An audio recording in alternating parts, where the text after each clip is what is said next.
Hello, all you beautiful souls. I haven't done a car vlog in a while, or car little video, so welcome to another episode of 5 Minutes of Wellness here with your girl Asanki. So today is a beautiful day, and I hope that you are celebrating it and you are feeling filled with joy, with love, with all the things. As you can see, I just had a beautiful day at the beach. I spent my morning journaling, doing all the things, sewing into myself, and now I feel refilled and ready to share some wisdom with you guys. So wherever you are in your journey, and you are here with me today, thank you. I appreciate you so much. Today I wanted to share, and I've shared on this topic before, but I learned a new spin on it, and it's all about boundaries. I have a video that I will link somewhere here on boundaries, a video that I've shared before, but here's an extra spin on it. Did you know that boundaries without consequences is not boundary? Let that sink in for a minute, because when I heard that, I was like, thank you, Adam. Another nugget from Adam Rower. If you haven't checked him out, please go. The Deep Dive podcast is on YouTube as well. While sitting in a class with him, we were talking on relationships and we were talking on boundaries. And when he mentioned boundaries isn't a boundary if it doesn't have a consequence, that hit deep, because it made me question, where in my life do I firstly have boundaries, and have I implemented consequences when these boundaries get overstepped? And to my shock horror, no. So what does that mean? I don't really have boundaries that are honoring to myself, because I don't enforce the consequences when they are overstepped. And the consequences can be simple. It can be a simple conversation. It can be, I'm sorry. Especially for me, for example, a boundary of mine is time. I am very over how my time is being spent, especially when I organize, like going out with someone, when I have meetings. I love to honor my time. I like to show up on time, and I like to be prompt. And I would love that to be reciprocated from the person that is joining me, unless obviously I am human and I do care. If something dire is happening, emergency, whatever, message me ahead of time and we can reschedule. I'm all for that. That is one of my boundaries. Message me beforehand, or if you can't make it or whatever, like, let me know. And if I'm sitting there waiting for you, maybe 5 minutes goes by, 10 minutes, whatever, that's infringing on my time. And I feel disrespected, I don't feel valued, all those things. So that's an opportunity for me to go to that person and communicate that my boundary has been overstepped. And if this happens again, I'm sorry, I'm going to have to cut our relationship, whether, depending on the situation, how many times this has happened, I'm going to have to end our relationship, because you're not respecting my boundary.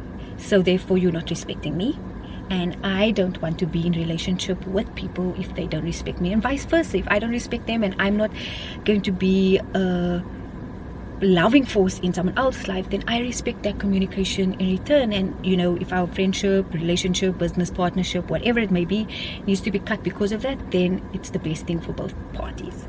And this goes for family, for relationships, for partners, for strangers. There's different levels of relationships and different levels of boundaries that you'll put in, and different consequences. And maybe one boundary can have a variety of consequences. For example, I love my morning routine. The people, I have to communicate that to my family members. My morning routine is very important to me. So when I wake up, I prefer to be not interrupted. I'd like my first hour of the morning to be my time, where I'm not asked to do something, where I'm given that time, and then after that I will obviously speak whatever to anyone. And if something is very urgent in that moment, I'd like to be asked, is it okay if you can speak to me right now? Can I speak to you? Can I do this? Whatever. So that I know that my boundary and my quiet time in the morning is being respected, and we can take it from there. Versus every time I'm in the morning, I get interrupted, I get questioned, it interrupts me from filling up my own cup, all those things. And so if that is my boundary, I need to communicate that clearly with courage to those people that are in my sphere, so they know where they stand with me in the mornings. And then the consequences after that, if I communicate that clearly, they understand, and they are now crossing that boundary. That's an opportunity for me to enforce my consequence. And this consequence can be a simple conversation. You know that my boundaries are very important. I love my alone time in the morning. Next time, if you have something really important to speak to me about, please ask me, or if this can wait until I am done, please come to me then. Communicate clearly. If it doesn't happen again, we're gonna have to talk about it again and be like, you know what, this is happening again, this is going against everything that I believe in and something that I've asked for, and I feel like I'm really being disrespected. What can we do to make this easier for both of us? So communicating that clearly, and then you know what, whether this is a complete deal breaker for you, maybe this means that you need to leave the house at that time for your morning routine, or whatever it may be, depending on the situation you're in. So this can last resort be, can be the boundary gets crossed a few times, you communicate that, you put in the consequence. If it still gets violated, that's your opportunity to be like, this relationship is not serving me. This is an opportunity for me to leave, after you've set the levels of boundaries and consequences in the right order. Hope this is making sense. So guys, please comment down below. And again, like I said, consequences has such a negative connotation. Consequences meaning punishment. We need to reframe that. Consequences is just merely communicating where you are coming from, how your boundaries is being not respected, and what can you do to take it to the next step so that you are respected. And by doing this, you are respecting yourself. You are not allowing your boundaries to be completely just walked over. You're standing up for yourself, you're respecting yourself, and you are now going to have a beautiful container for nourishing, loving relationships. And I hope this makes sense. And yes, remember, a boundary without a consequence is not a boundary. So let that sink in. Go over your boundaries, notice the different consequences you've in place in there, and how you're going to take it from there.